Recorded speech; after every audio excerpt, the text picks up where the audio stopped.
From D&D games that predict deaths to clues hidden in tattoos and music, these are the moments Stranger Things was predicting precisely what would happen next. Demogorgon Game. The very first episode opens with Mike's basement and a Dungeons & Dragons campaign. Will Byers rolls a 7, trying to fireball the Demogorgon, and it's not enough to save him. Mike, as the Dungeon Master, declares the Demogorgon got him. That same night, Will vanishes on his bike ride home. The monster that takes him? Also called the Demogorgon by the kids once they figure out what's happening. The parallel isn't subtle, but it works because Season 1 presents itself as a straightforward monster story. You're not thinking about meta-narrative devices when you're watching a kid disappear into an alternate dimension. What's wild is how the D&D prediction extends beyond just naming the creature. Will's character in the game gets taken despite his best efforts to fight back. Will in real life gets abducted despite his attempts to escape on his bike and hide in his house. The game predicts not just what happens, but how it happens. Even the detail about Will being a clever character who uses his wits to survive translates directly to how he stays alive in the Upside Down for days. But the D&D predictions don't stop with the Demogorgon, because what comes next in Mike's basement predicted something far worse. A 7-headed monster that wasn't defeated at all. Thessal Hydra tease. Season 2 ends with another D&D game in Mike's basement. Dustin introduces a new monster called the Thessal Hydra. He describes it as a 7-headed monster that Will needs to defeat. Will casts a fireball and finally rolls high enough to win. The game feels like closure for Will's character arc. He lost to the Demogorgon in Season 1 and spent that whole season trapped and traumatized. Now he's winning against an even bigger monster in the safety of his friend's basement. It's a nice symbolic victory that suggests Will is healing. Except the Thessal Hydra isn't just a random monster Dustin picked. It's foreshadowing the Mind Flayer, which also has a multi-headed or multi-limbed appearance when it manifests in the real world. The name even hints at this. A Hydra is famous for having multiple heads that grow back when cut off. The Mind Flayer operates as a hive mind that controls multiple creatures and victims simultaneously. Season 3 shows the Mind Flayer creating a physical body from melted people. That body has multiple tentacle appendages that function like heads, each one capable of attacking independently. The Thessal Hydra from the game predicted this form a full season in advance. Will's victory in the game also carries dark irony because his connection to the Mind Flayer is far from over. That wasn't the last time the Duffer Brothers used D&D to hide their villain in plain sight. Because in Season 4, Eddie Munson revealed something in Hellfire Club that confirmed who's been controlling everything since Episode 1, and they told us his exact name, Vecna Lives. Eddie Munson runs a Hellfire Club campaign early in Season 4. The party faces off against Vecna, described as a powerful lich, and the campaign's big bad. Eddie dramatically reveals that Vecna survived their attempts to kill him. The phrase Vecna lives becomes a rallying cry as the characters process this twist. Meanwhile, in the actual plot, the kids are investigating a series of brutal murders around Hawkins. Victims die with their bones snapped and eyes destroyed. Nancy eventually discovers these killings connect to a boy named Henry Creel, who massacred his family decades ago. Henry was the first test subject at Hawkins' lab before 11. He became so powerful that he opened the first gate to the Upside Down. The reveal that Henry Creel is still alive and operating as the season's main villain directly parallels Eddie's campaign. Even the villain's name matches. Henry chose to call himself Vecna after being banished to the Upside Down. The D&D game predicted not just the villain's survival, but his exact identity and name. What makes this prediction even better is how it recontextualizes earlier seasons. Vecna has been the true villain all along, controlling the Demogorgons and the Mind Flayer like puppets. The game in Season 4 reveals the hidden truth behind the entire series. But here's where it gets insane. That Vecna reveal rewrote Season 1, because there's one moment from the very first season that proves Vecna was always there, and it's all about a door. Telekinetic doors. Back in Season 1, the Demogorgon stalks the kids through Hawkins Middle School. At one point, it approaches a locked door. Instead of breaking through, the door simply unlocks itself without the creature touching it. The handle turns and the door swings open smoothly. This moment feels like standard monster movie logic. The Demogorgon is supernatural, so of course it can open doors through weird means. Maybe it phases through solid objects, or maybe the Upside Down gives it reality-bending powers. The show doesn't explain it, and you don't really question it, because you're too busy being scared. Season 4 recontextualizes this completely. Vecna was controlling that Demogorgon the entire time. Every Demogorgon in the series operates as an extension of Vecna's will. He's the one with telekinetic abilities, strong enough to manipulate objects from a distance. That door opened because Vecna psychically unlocked it. The prediction works retroactively. The showrunners planted evidence of Vecna's control 3 seasons before, revealing he existed. Rewatching Season 1 after finishing Season 4 transforms your understanding of every Demogorgon scene. Those creatures never had autonomy. They were always Vecna's hunting dogs. This kind of long-term planning separates good television from great television. The Duffer Brothers knew their endgame villain before they introduced him. They seeded his presence into the earliest episodes, so the later reveal would feel earned instead of random. Vecna controlling the Demogorgons since Season 1 is wild enough, but the show was predicting other threats too, ones that seemed like jokes until they became terrifyingly real. And it all started with one character everyone thought was paranoid: Russian invasion. Murray Bauman appears in Season 2 as a conspiracy theorist helping Nancy and Jonathan expose Hawkins' lab. During his paranoid rants, he mentions Russian interference and suggests the government is hiding Soviet involvement in Hawkins. Everyone treats this as Murray being Murray, spinning wild theories that sound ridiculous. Season 3 proves Murray completely right. The Russians built an entire secret base under the new Starcourt Mall. They're trying to open their own gate to the Upside Down using massive machines and stolen technology. They've been operating in Hawkins for months, possibly years. Murray's conspiracy theory was just accurate reporting. The prediction works because it hides in plain sight as a joke. Murray is presented as the guy who takes real conspiracies and stretches them into absurdity. When he talks about Russian involvement, the show treats it as another one of his paranoid fantasies. You're meant to laugh at how far he's taking things. But then Season 3 opens with a Russian base in Kamchatka trying to open a gate. Then it reveals the Starcourt Mall operation. Suddenly, Murray's rants transform from comedy to prophecy. The show used your expectations about conspiracy theorist characters to hide a legitimate plot prediction. The Russians continue playing major roles in Season 4 with their captured Demogorgon and their prison camp. What started as Murray's paranoid rambling in Season 2 became a fundamental part of the show's mythology. The prediction extended across 3 seasons. Murray predicted the Russians, but Season 3 predicted something else. Something about Hopper that seemed impossible at the time, and it was hiding in a song playing during a car scene: Hopper's death. During a Season 3 car scene, Hopper is driving while a radio plays in the background. The song is "You Don't Mess Around with Jim" by Jim Croce. The lyrics mention a character named Big Jim, who everyone thinks is tough until bad things happen to him. The specific line talks about people remembering Jim after he's gone. That same season ends with Hopper apparently dying in an explosion at the Russian base under Starcourt Mall. He sacrifices himself so Joyce can destroy the machine, opening the gate. The last shot shows Joyce watching the explosion with tears streaming down her face. The show strongly implies Hopper is dead. Now here's where it gets interesting. The song prediction works on 2 levels.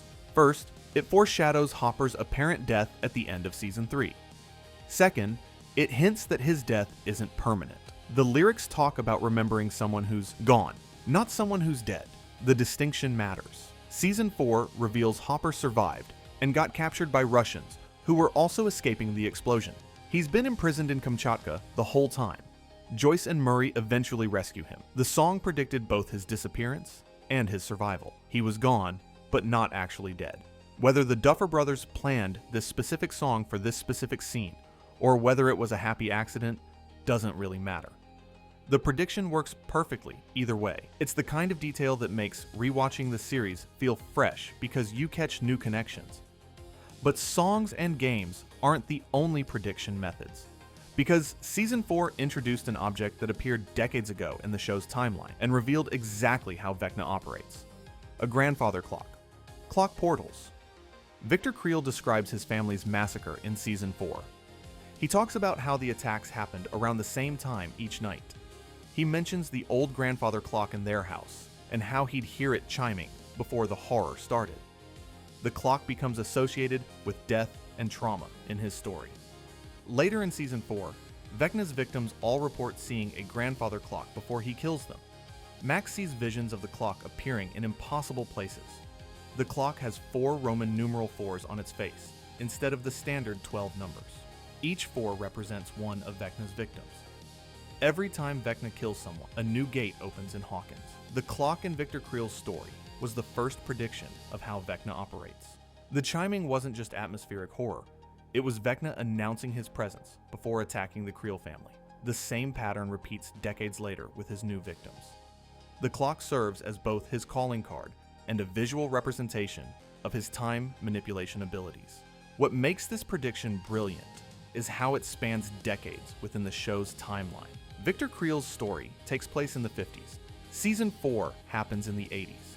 The clock connects both timelines and proves Vecna has been using the same methods for over 30 years. The prediction was embedded in the show's backstory. The 4 4s on the clock face also work as a prediction separate from the portal mechanic. Vecna needs 4 kills to open enough gates to tear Hawkins apart. The clock literally shows his plan on its face. Every detail matters. Some predictions are more personal, more tragic, because one character's tattoos showed us exactly how he would die before we even knew he was in danger. Eddie's tattoos. Eddie Munson gets introduced in Season 4 with distinctive character design. He's covered in metal band references and horror imagery. Among his various tattoos, he has multiple bats inked on his arms. The bats look demonic and match his overall aesthetic as the town's favorite satanic panic target. Those bat tattoos become tragically prophetic. When Eddie dies in the Upside Down, he gets swarmed and killed by Demobats. The creatures tear into him while he plays guitar to distract them from his friends.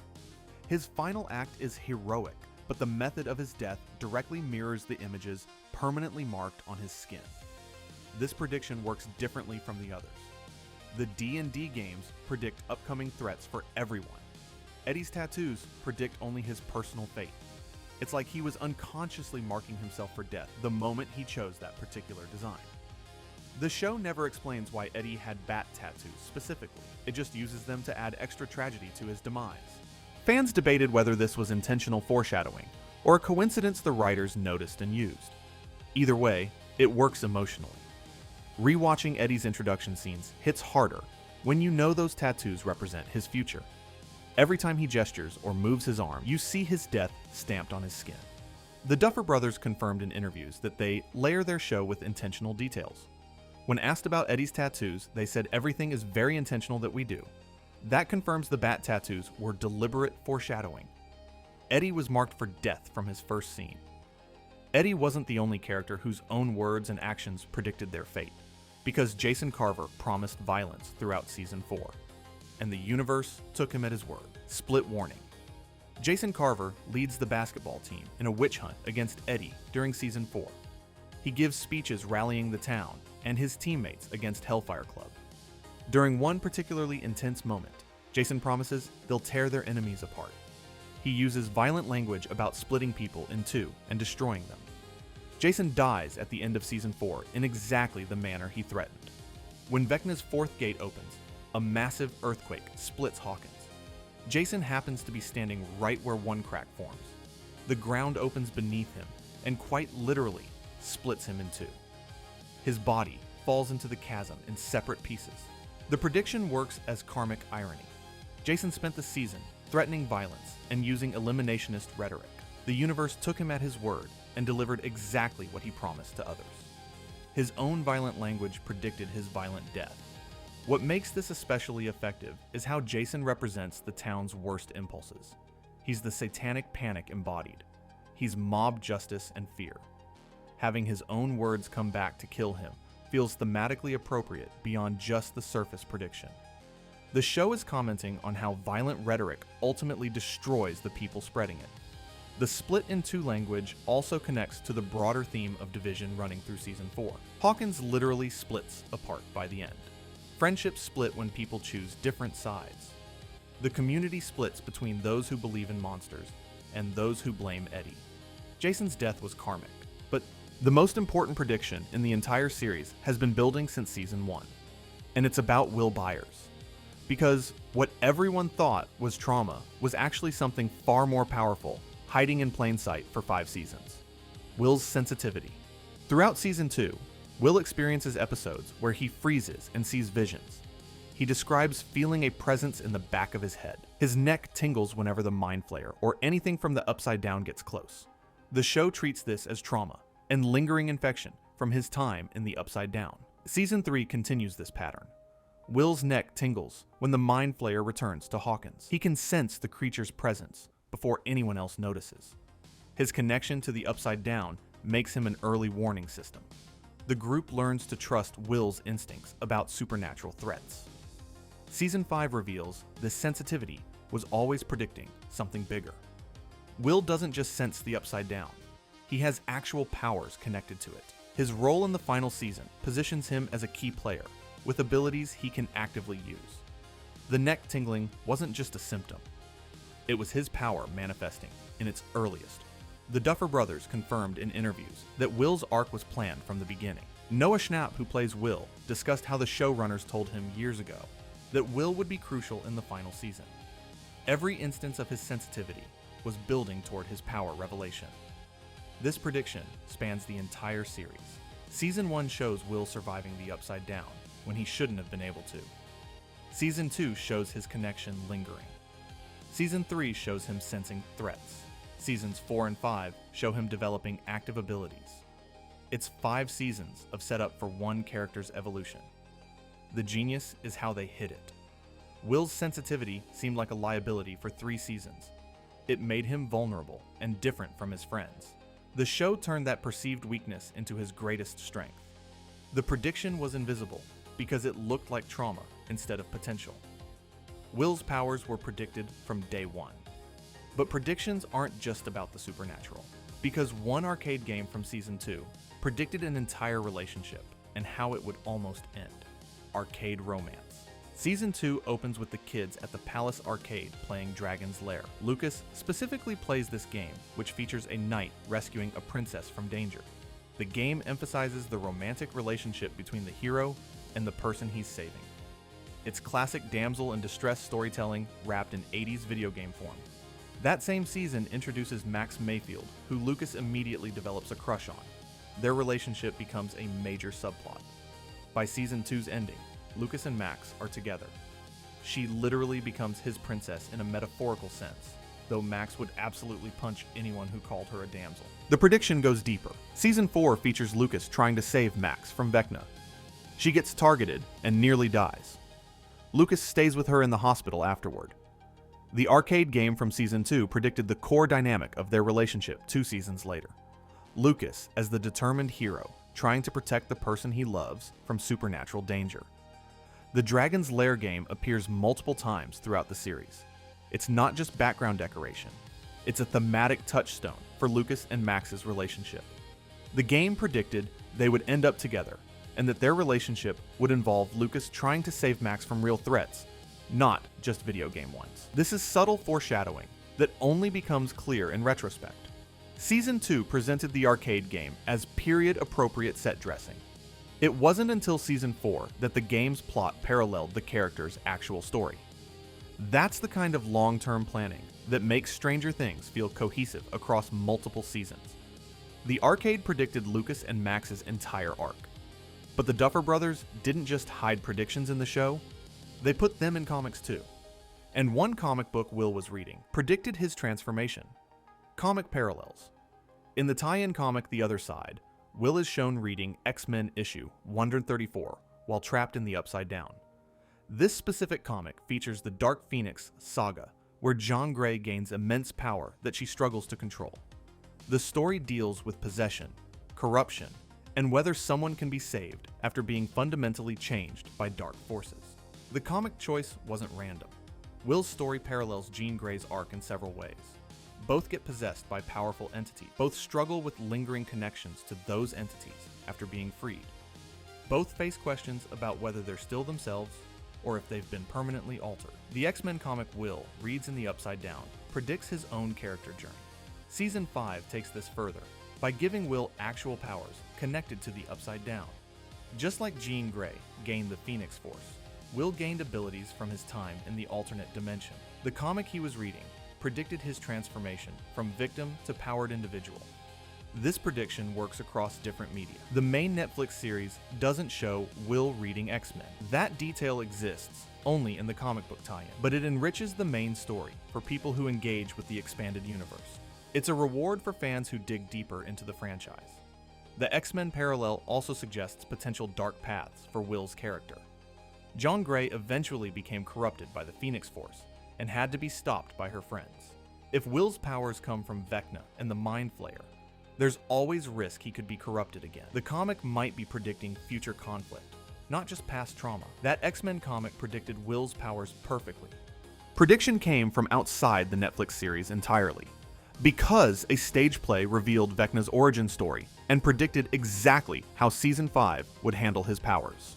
Cave Origins, the stage play Stranger Things. The first Shadow serves as a prequel showing young Henry Creel. In the play, Henry gets exposed to the Upside Down through incidents involving caves and underground spaces near Hawkins. These early exposures begin transforming him into the powerful psychic who eventually becomes Vecna. The play predicts details that get confirmed in Season 4 of the Netflix series. Vecna's origin story involves childhood trauma and supernatural exposure that warped him.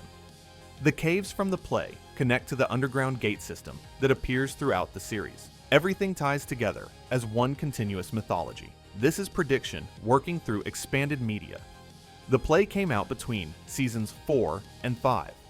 It fills in backstory that enriches the main series without being required viewing.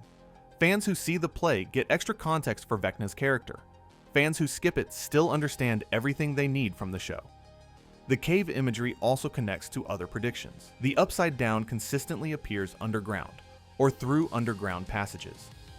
The tunnels in Season 2, the Russian base in Season 3, the gates opening through the Earth in Season 4. The play's cave scenes predicted this pattern of subterranean, supernatural activity.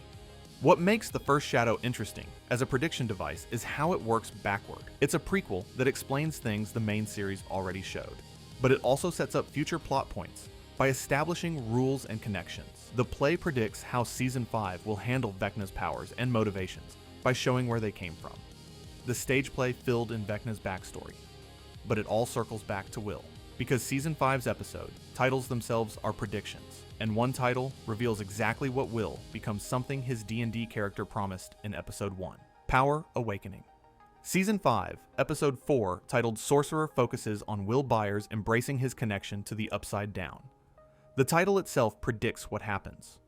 Will stops being a victim of supernatural forces and becomes a sorcerer who can actively use those forces. His powers awaken fully. This awakening was predicted all the way back in Season 1.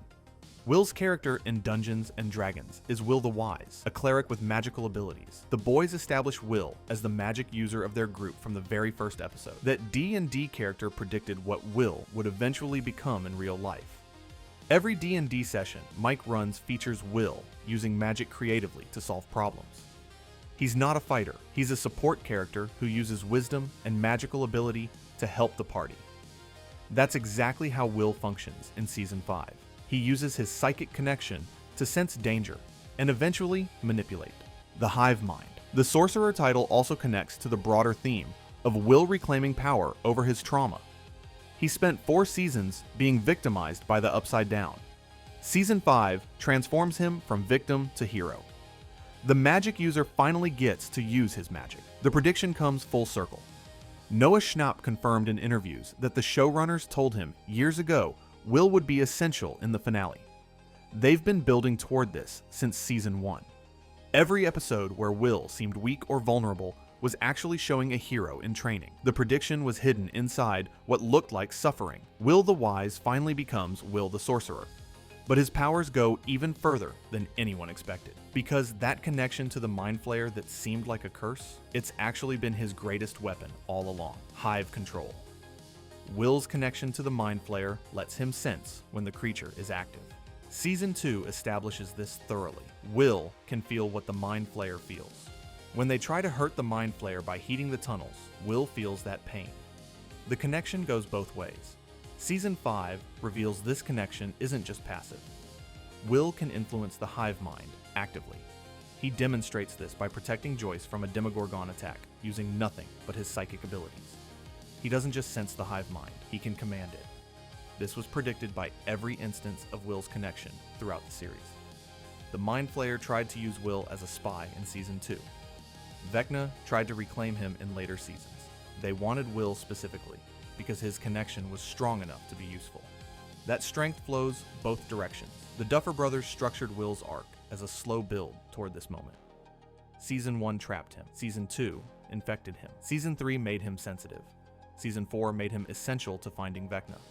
Season 5 makes him powerful. Each season added one piece to the prediction. The hive mind control also explains why Will survived the Upside Down in Season 1. He wasn't just lucky or clever. He had an unconscious connection to that dimension even then. The prediction started before the Mind Flayer even appeared in the story. Will was always going to be special. Gate mathematics.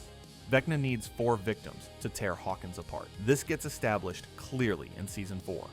Each murder opens a small gate. 4 gates converge into one massive rift that splits the town. The math is simple and the stakes are clear, but the number 4 was predicted earlier through visual symbolism. The grandfather clock shows 4 4s on its face, instead of 12 numbers. Vecna's victims see this clock in their visions. The clock face literally displays the number of kills required for his. The prediction was on screen before anyone explained what it meant. This kind of visual foreshadowing works because it doesn't announce itself. You see a weird clock in someone's vision and think it's just creepy imagery. Later you learn every detail had meaning. The 4 4s weren't random design, they were a countdown. The gate mechanic also connects to earlier seasons where single gates appeared. Season 1 had one gate under Hawkins' lab. Season 2 had tunnels that worked like smaller gates. Season 3 had Russians trying to force a gate open.